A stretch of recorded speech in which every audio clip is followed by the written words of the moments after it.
میٹھا میٹھا پیارا پیارا میرے محمد کا نام۔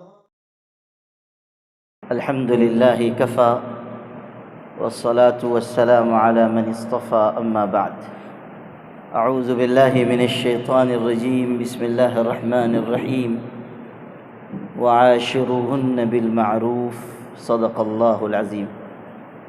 ہمارے بزرگ حضرت مولانا عبدالاحد صاحب دامت برکاتہم، آپ کے علاقے کی ممتاز علمی اور دینی شخصیت حضرت مولانا حفظ الرحمان صاحب اور حضرات علماء کرام اور آپ تمام حاضرین مجلس، سب سے پہلے دعا ہے کہ اللہ تعالیٰ آپ حضرات کے علاقے کی دینداری اور دین پر عمل کے ذوق کو اور پختہ اور مضبوط فرمائے، اور ہمارے بزرگ ہمارے علماء اللہ تعالیٰ ان حضرات کی مساعی جمیلہ کو قبول فرمائے۔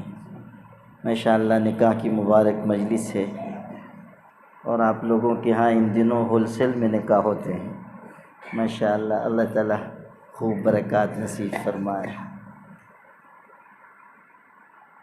ایک عرب عالم نے یہ بات لکھی ہے کہ ما من شہوۃ اودعها اللہ فی جسم الانسان الا وقد جعل لها قناة نظیفة تسری خلالها، کہ جو خواہشات اللہ نے انسان کے اندر رکھی ہیں، ان خواہشات کی تکمیل کا ایک پاکیزہ نظام بھی اللہ نے عطا کیا ہے۔ اگر اللہ انسان میں خواہش رکھتا اور اس کی تکمیل کا صاف ستھرا نظام نہ رکھتا تو یہ اللہ کے عدل کے خلاف ہوتا ہے۔ انسان میں کھانے پینے کی بھی خواہش ہے اور عورتوں کی طرف میلان بھی ہے، جیسا کہ ارشاد ہے زُيِّنَ لِلنَّاسِ حُبُّ الشَّهَوَاتِ مِنَ النِّسَاءِ وَالْبَنِينَ وَالْقَنَاطِيرِ الْمُقَنطَرَةِ مِنَ الذَّهَبِ وَالْفِضَّةِ والخیل المسومۃ والانعام والحرث، مردوں میں ایک میلان رکھا گیا ہے، اور اللہ نے ہمارے دین میں اس خواہش کی بہتر طریقے پر تکمیل کا راستہ نکاح کی شکل میں رکھا ہے۔ اسی لیے حضور اکرم صلی اللہ علیہ وسلم نے نکاح کی ترغیب دی، نکاح کے بارے میں آپ نے ترغیب دی، یا معشر الشباب من استطاع منکم الباءۃ فلیتزوج، جو نکاح کی طاقت رکھے اسے ضرور نکاح کرنا چاہیے، اور فائدہ ارشاد فرمایا اغض للبصر واحسن للفرج، کہ نکاح کی حفاظت ہوگی، غلط راستوں سے انسان بچ جائے گا۔ نکاح کے بڑے فوائد ہیں، اس کے ذریعے ایمان کی تکمیل ہو رہی ہے، اس کے ذریعے خاندانی نظام کی بنیاد پڑ رہی ہے، اس کے ذریعے انسان بہترین معاشرت اور حسن اخلاق کی راہ پر چل سکتا ہے۔ نکاح کے ذریعے انسان کے اندر احساس ذمہ داری آئے۔ ہمارے علماء نے اور خاص طریقے پر حضرت شاہ ولی اللہ محدث دہلوی رحمۃ اللہ علیہ نے نکاح کے فوائد پر اور نکاح کے مقاصد پر جو چیزیں لکھی ہیں وہ پڑھنے کے لائق ہیں، اور اندازہ ہوتا ہے کہ اللہ تعالیٰ نے ہمارے اس دین میں کتنی خوبصورتی رکھی ہے، اللہ تعالیٰ نے ہمارے دین میں کیسا پاکیزہ نظام رکھا ہے۔ پھر یہ بات بھی سمجھنے کی ہے کہ نکاح کا یہ نظام بالکل صاف ستھرا ہے۔ حضور اکرم صلی اللہ علیہ وسلم نے فرمایا تھا، اور یہ حدیث مجھ کو بہت محبوب ہے، بڑی خوبصورت ہے، ارشاد ہوا ترکتکم علی البیضاء لیلہا کنہارہا لا یزیغ عنہا بعدی الا ہالک۔ ارشاد ہو رہا ہے کہ میں تم کو اپنے بعد ایک ایسی صاف ستھری شریعت پر چھوڑ کر جا رہا ہوں جس کی رات بھی اس کے دن کی طرح ہے۔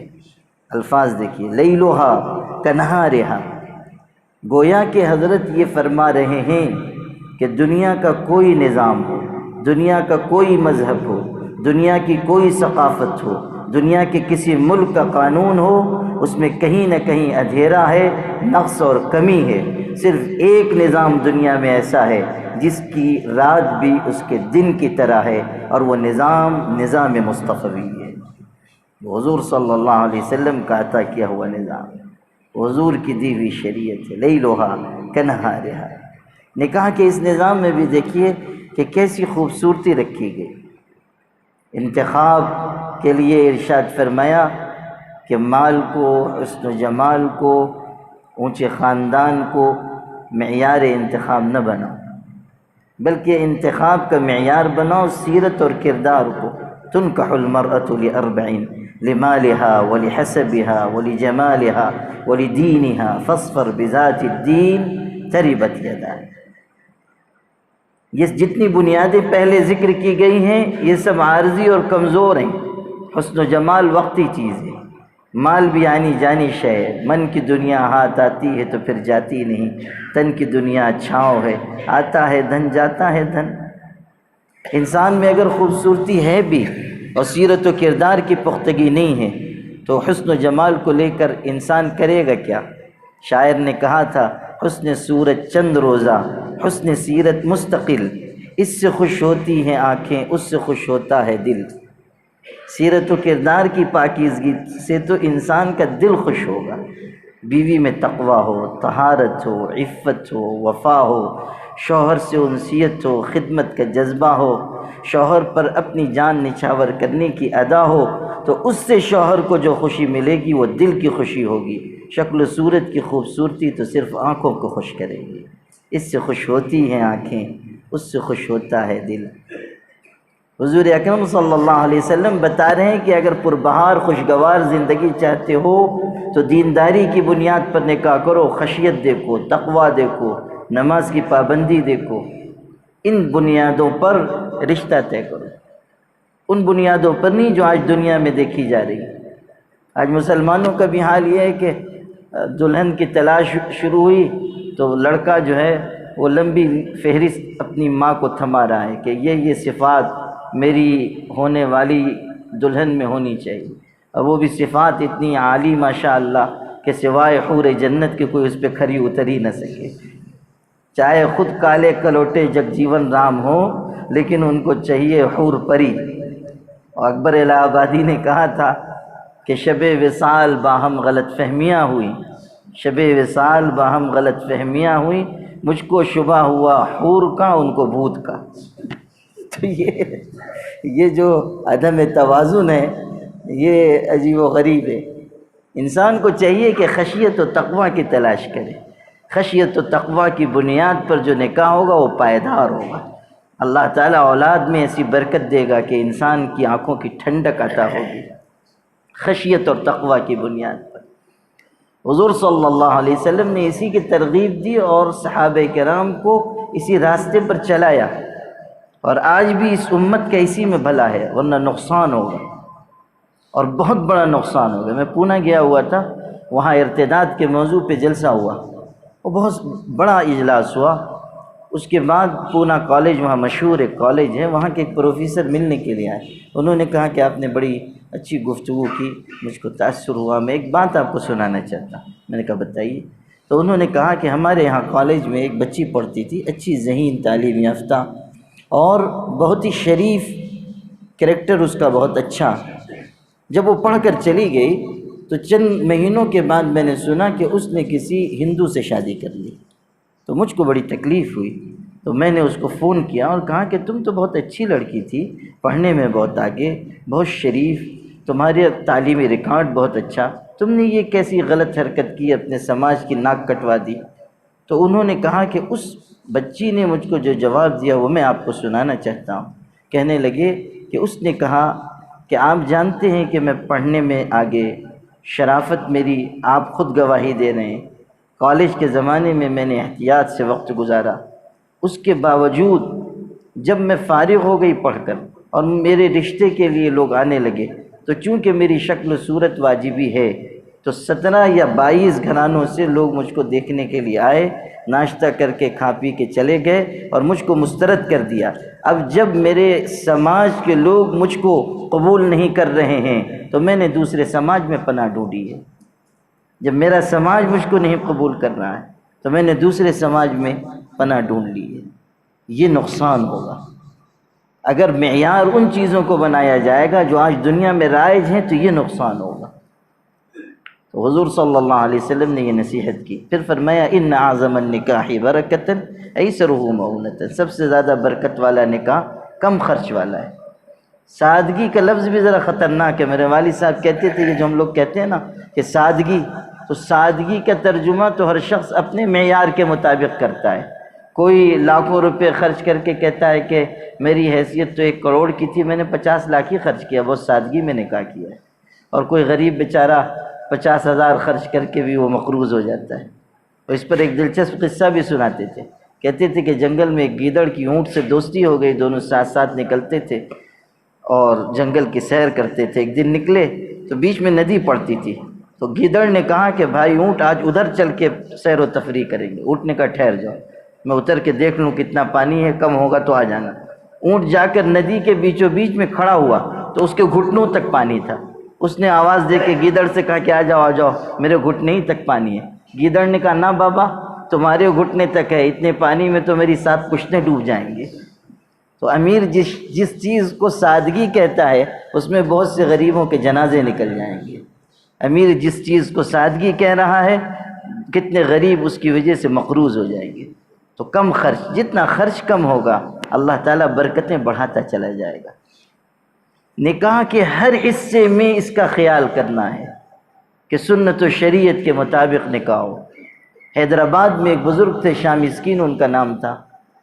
ایک بوڑھی عورت ان کے ہاں گئی، کہنے لگی بیعت ہونا ہے اور آپ کے ہاتھ میں ہاتھ ڈال کر بیعت ہوں گے.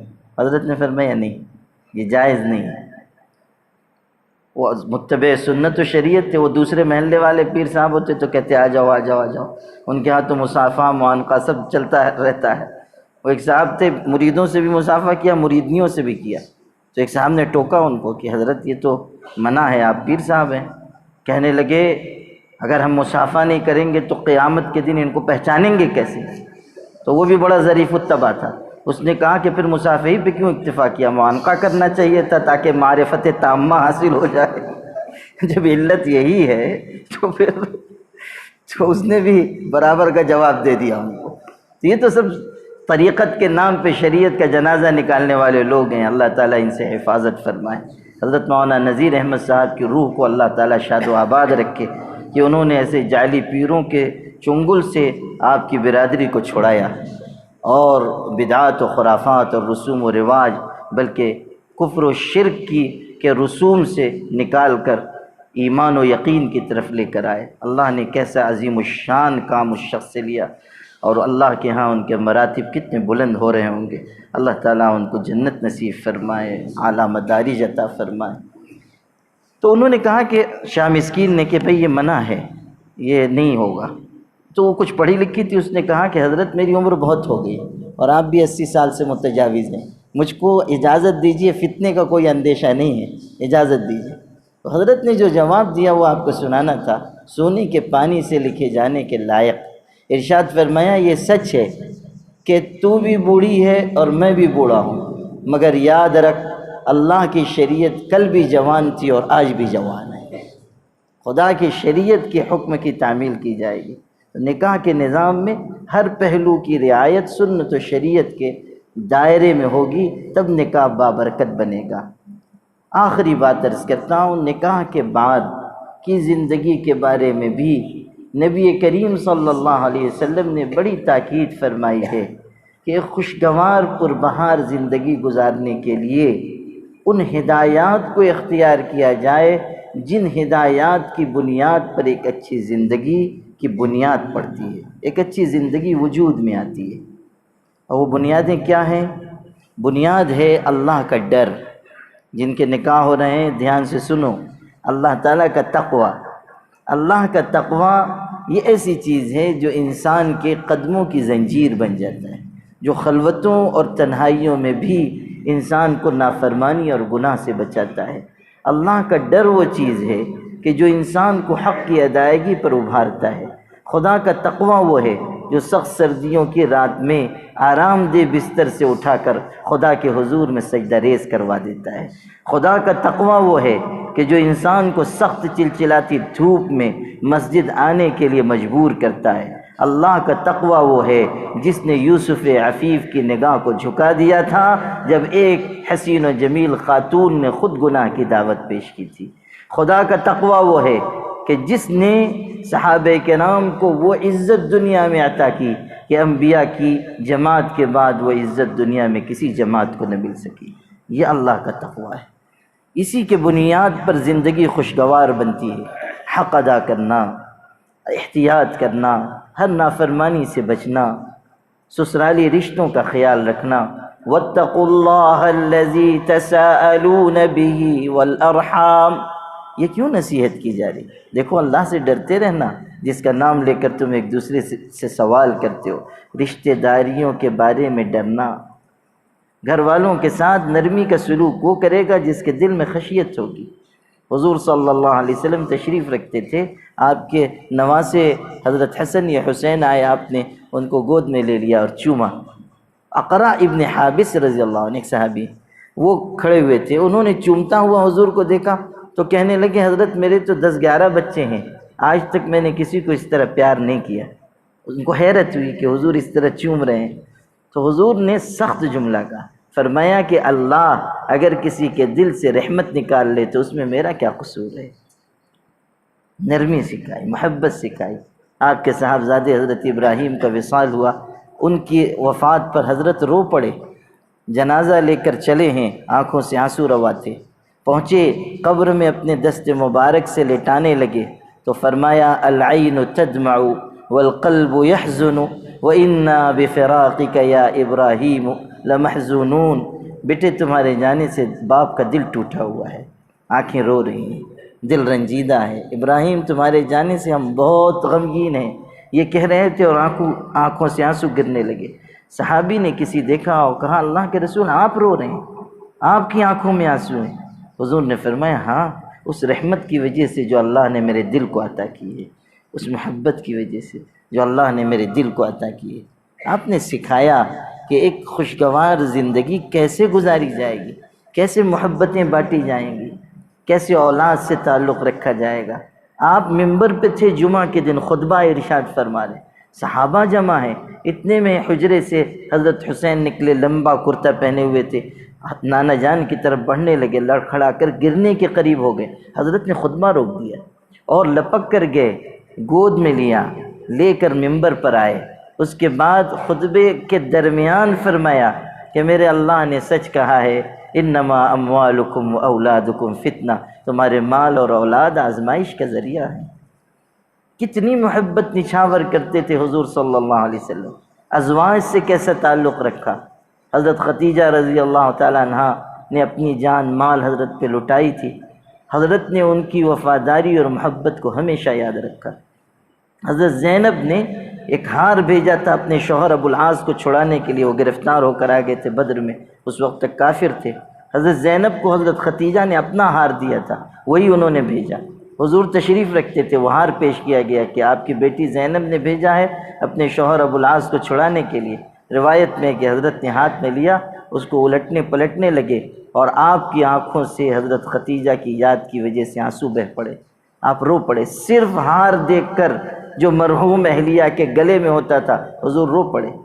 پھر آپ نے صحابہ کو جمع کیا اور کہا کہ یہ زینب نے ہار بھیجا ہے، اس کی ماں نے اس کو دیا تھا، اگر تم پسند کرو تو ہار واپس کر دیا جائے اور اس کے قیدی کو بھی چھوڑ دیا جائے۔ انصاف دیکھیے، امانت دیکھیے، حضرت کا طرز عمل دیکھیے، کیسی دیانت ہے۔ آپ چاہتے فیصلہ کر دیتے کہ ہار واپس ہوگا، قیدی واپس ہوگا۔ صحابہ کو جمع کر کے مشورہ کیا، کہا اگر اجازت دو واپس کر دیا جائے۔ صحابہ نے کہا ہمارے ماں باپ آپ پر قربان، آپ جو فیصلہ کریں گے ہم کو منظور ہے۔ تب آپ نے ہار واپس بھیجا۔ آپ غور کیجئے، محبت کا کیا معیار حضرت نے قائم کر کے دکھایا۔ آپ صلی اللہ علیہ وسلم جب مکہ فتح ہوا اور آپ فاتحانہ شان کے ساتھ داخل ہوئے، قریش کے بڑے بڑے لوگ اب یہ دیکھ کر کہ یہ تو بادشاہ ہو گئے، لوگوں نے دعوت دی ہمارے گھر رات گزاری، کھانا ہمارے گھر۔ حضرت نے کسی کی دعوت قبول نہیں کی۔ پھر صحابہ کو یہ ہوا کہ شاید خانہ کعبہ میں رات گزاریں گے، بہت عرصے کے بعد آئے، لیکن جب رات گہری ہوئی تو آپ صلی اللہ علیہ وسلم حضرت ختیجہ کی قبر کے پاس تشریف لے گئے. رکز لواء النصر امام قبر ختیجہ، اور آپ نے فتح کا جھنڈا حضرت ختیجہ کی قبر کے پاس گاڑ دیا. اور یہ عمل اس لیے کیا تاکہ دنیا کے لوگ جان لیں کہ آج اگر مکہ فتح ہوا ہے تو اس فتح کے پیچھے اس عورت کا ہاتھ ہے جو قبر میں آرام کر رہی ہے. آپ غور کیجیے کیسی وفا نبھائی، کیسی محبت نبھائی. وہی ختیجہ تھیں جنہوں نے مشکل وقت میں ساتھ دیا تھا، جو غار حرا کی تاریکیوں میں توشہ پہنچاتی تھیں، جو حضرت پر اپنی جان مال نچھاور کرتی تھیں. تو حضرت نے بھی اس وفا کا یہ بدلہ دیا. حضور تشریف رکھتے تھے، حضرت جبریل آئے حضرت ختیجہ کی حیات میں، کہا کہ ختیجہ آ رہی ہیں، سالن یا کوئی چیز لے کر آ رہی ہیں آپ کو کھلانے، اور جب وہ آ جائیں تو کہہ دیجئے گا کہ اللہ نے ختیجہ کو سلام بھیجا ہے. اور جبریل بھی ان کی بارگاہ میں سلام عرض کرتا ہے. اور بشارت دے دیجئے کہ جنت میں موتیوں کا محل ملے گا جس میں نہ کوئی شور ہوگا نہ کوئی مشقت ہوگی. جب وہ آئیں حضرت نے فرمایا ختیجہ مبارک، اللہ کا تم کو سلام آیا ہے، اور جبریل نے سید الملائک نے تمہاری بارگاہ میں سلام پیش کیا ہے، اور جنت میں محل کی بشارت. اب محبت دیکھیے، سلام کا جواب دیا، وہ فرمایا ان اللہ هو السلام، کہ اللہ تو خود سلامتی والا ہے. وعلی جبریل منی السلام، اور جبریل پر بھی میری طرف سے سلام ہو. وعلیک یا رسول اللہ السلام، میرے سرتاج آپ پر بھی سلام ہو. اس لیے کہ اگر آج مجھ کو یہ خوشخبری ملی ہے، یہ نعمت میسر آئی ہے، تو آپ کے قدموں کی دھول کا نتیجہ ہے، آپ کی وجہ سے یہ بشارت ملی. وعلیک یا رسول اللہ السلام. تو پربہار زندگی گزارنے کی بنیاد ہے تقوی، نرمی، تحمل، عفو درگزر، حق ادا کرنا، ایک دوسرے کی رعایت کرنا. اللہ پاک ہم سب کو عمل کی توفیق عطا فرمائے. الحمد لله نحمده ونستهديه ونستعينه ونستغفره ونؤمن بالله ونتوكل عليه ونعوذ بالله من شرور أنفسنا ومن سيئات أعمالنا. من يهده الله فلا مضل له ومن يضلله فلا هادي له، ونشهد أن لا إله إلا الله وحده لا شريك له، ونشهد أن سيدنا محمدا عبده ورسوله صلى الله وسلم وبارك عليه وعلى آله وأصحابه وأزواجه وذرياته وأهل بيته وأهل طاعته أجمعين. أما بعد، أعوذ بالله من الشيطان الرجيم. بسم الله الرحمن الرحيم. يا أيها الناس اتقوا ربكم الذي خلقكم من نفس واحدة وخلق منها زوجها وبث منهما رجالا كثيرا ونساء، واتقوا الله الذي تساءلون به والأرحام إن الله كان عليكم رقيبا. يا أيها الذين آمنوا اتقوا الله حق تقاته ولا تموتن إلا وأنتم مسلمون. يا أيها الذين آمنوا اتقوا الله وقولوا قولا سديدا يصلح لكم أعمالكم ويغفر لكم ذنوبكم، ومن يطع الله ورسوله فقد فاز فوزا عظيما. وقد ورد في الخبر عن النبي سيد البشر الصادق والمصدوق الخبر صلى الله عليه وسلم أنه قال: النكاح من سنتي فمن لم يعمل بسنتي فليس مني. وفي رواية قال: فمن رغب عن سنتي فليس مني. وقال عليه الصلاة والسلام: تزوجوا الولود الودود فإني مكاثر بكم الأمم. وقال أيضا: تنكح المرأة لأربع: لمالها ولحسبها ولجمالها ولدينها فاصفر بذات الدين تربت يداك. أقول لكم ما تسمعون وأستغفر الله لي ولكم ولسائر المسلمين من كل ذنب وخطية وأتوب إليه فاستغفروه إنه هو الغفور الرحيم. محمد شفیع ہیں، والد کا کیا نام ہے؟ اچھا محمد نام ہے، اچھا ابن شفیع. اچھا دلہن کا نام کیا ہے؟ مزینہ. ماشاء اللہ. حافظ روح الامین صاحب، ماشاء اللہ. اچھا آپ ہیں بھائی. محمد کون ہے؟ محمد آپ دھیان سے سنیے. حافظ روح الامین ابن عبداللہ صاحب کی ولایت سے شاہدین کی شہادت حاضرین کے روبرو دلہن مزینہ بنت حافظ روح الامین کو 11,000 روپے مہر معجل یعنی نقد کے عوض میں نے آپ محمد ابن شفیع کے نکاح میں دیا. کہ آپ نے مزینہ کو اس مہر مذکورہ کے عوض اپنے نکاح میں قبول کیا؟ ماشاء اللہ ماشاء اللہ، بارک اللہ لکما وجمع بینکما بالخیر۔ احمد جی، ہاں بھائی، عبد القیوم صاحب حاضر؟ جی، جناب عبد القیوم ابن آدم صاحب کی وکالت سے شاہدین کی شہادت، حاضرین کے روبرو دلہن بشریٰ بنت عبد الرحمن کو 11,000 روپے مہر معجل یعنی نقد کے عوض میں نے آپ احمد ابن شفیع کے نکاح میں دیا کہ آپ نے بشریٰ بنت عبد الرحمن کو 11,000 روپے مہر نقد کے عوض اپنے نکاح میں قبول کیا؟ سبحان اللہ، اچھی طرح یاد کر کے آیا، سبحان اللہ، بہت عمدہ، ماشاء اللہ۔ اچھا ماشاء اللہ، عارف ابن عبد الرحیم صاحب، اچھا جی، جناب عارف عبد الرحیم صاحب کی وکالت سے شاہدین کی شہادت، حاضرین کے روبرو دلہن عائشہ بنت عرفان کو 11,000 روپے مہر معجل یعنی نقد کے عوض میں نے آپ مولوی رافع ابن مولوی آدم کے نکاح میں دیا کہ آپ نے عائشہ بنت عرفان کو اس مہر مذکورہ کے عوض اپنے نکاح میں قبول کیا؟ جی ہاں، میں نے اس کو اپنے نکاح میں قبول کیا۔ ماشاء اللہ، آپ تو ان سے بھی 2 قدم آگے ہیں۔ بارک اللہ لکما وجمع بینکما بالخیر۔ اللہم لک الحمد کما ینبغی لجلال وجہک وعظیم سلطانک۔ اللہم صل علی سیدنا محمد وعطرتہ بعدد کل معلوم لک۔ اللہم بارک لہم وبارک فیہم واجمع بینہم بالخیر وارزقہم ذریۃ طیبۃ انک سمیع الدعاء۔ اے کریم، اے رحیم، اے ارحم الراحمین، تیرے بندے تیری بارگاہ میں حاضر ہیں، اللہ اپنے کرم سے ان ہونے والے تمام نکاحوں کو قبول فرما۔ اللہ اپنے کرم سے زوجین کو الفت محبت عطا فرما، مودت عطا فرما۔ اے کریم، ان پر اپنی رحمتوں کی بارش برسا، اللہ ان کو خوشگوار پربہار زندگی عطا فرما۔ اللہ قدم قدم پر ان کی مدد فرما، نیک و صالح صحیح سالم آنکھوں کی ٹھنڈک بننے والی اولاد عطا فرما۔ ہر قسم کے شرور، فتنوں، آفات، بلیات سے ان کو محفوظ و مامون فرما۔ اللہ جن خاندانوں میں نکاح ہوا ہے ان خاندانوں کے جتنے لوگ یہاں موجود ہیں سب کی مغفرت فرما۔ اللہ ان خاندانوں کے کچھ ایسے لوگ بھی ہوں گے جو آج دنیا میں موجود نہیں ہیں، اپنی اپنی قبروں میں آرام کر رہے ہیں، اللہ اگر آج وہ ہوتے تو یہ موقع ان کے لیے بھی خوشی کا ہوتا، وہ بھی دولہا دلہن کو دعائیں دیتے، مگر اللہ تیرا حکم نافذ ہوا، بساط زندگی لپیٹ دی گئی، وقت تمام ہوا، قبر کے مکیں اور خاک کے پیوند ہو گئے۔ اللہ آج ان کو ان کی قبروں میں یہ منظر دکھا کر ان کو خوش فرما اور ان کو عذاب قبر سے محفوظ فرما۔ اللہ ہم سب بھی آخرت کے مسافر ہیں، ایک ایک دن زندگی سے دور، موت سے قریب ہوتے جا رہے ہیں، اللہ کسی بھی دن ہم بھی رخصت ہو جائیں گے۔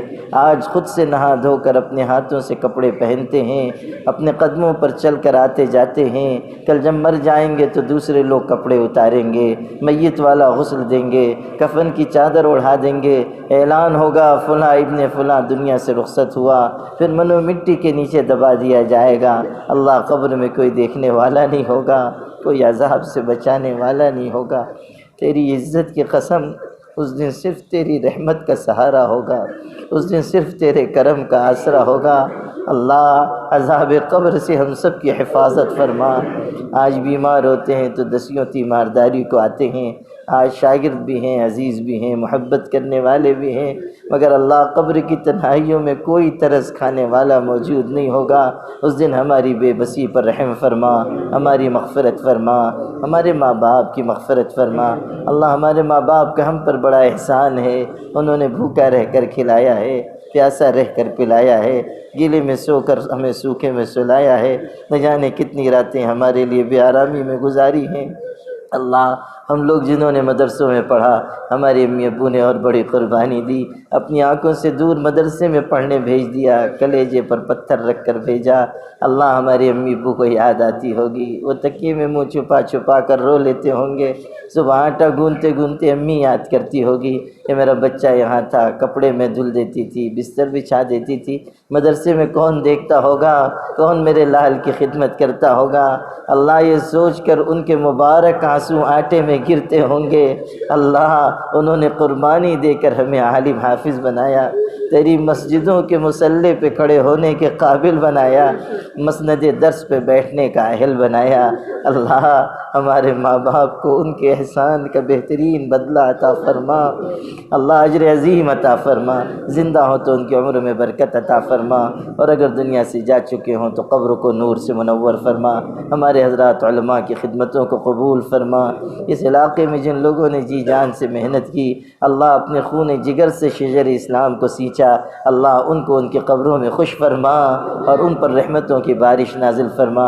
اللہ اپنے کرم سے اس پوری مجلس کو قبول فرما، جملہ حاضرین کی مغفرت فرما، ہم سب کی مرادیں پوری فرما، حضور پاک صلی اللہ علیہ وسلم سے والہانہ تعلق عطا فرما، اسی محبت پر جینا مرنا نصیب فرما۔ سبحان ربک رب العزت عما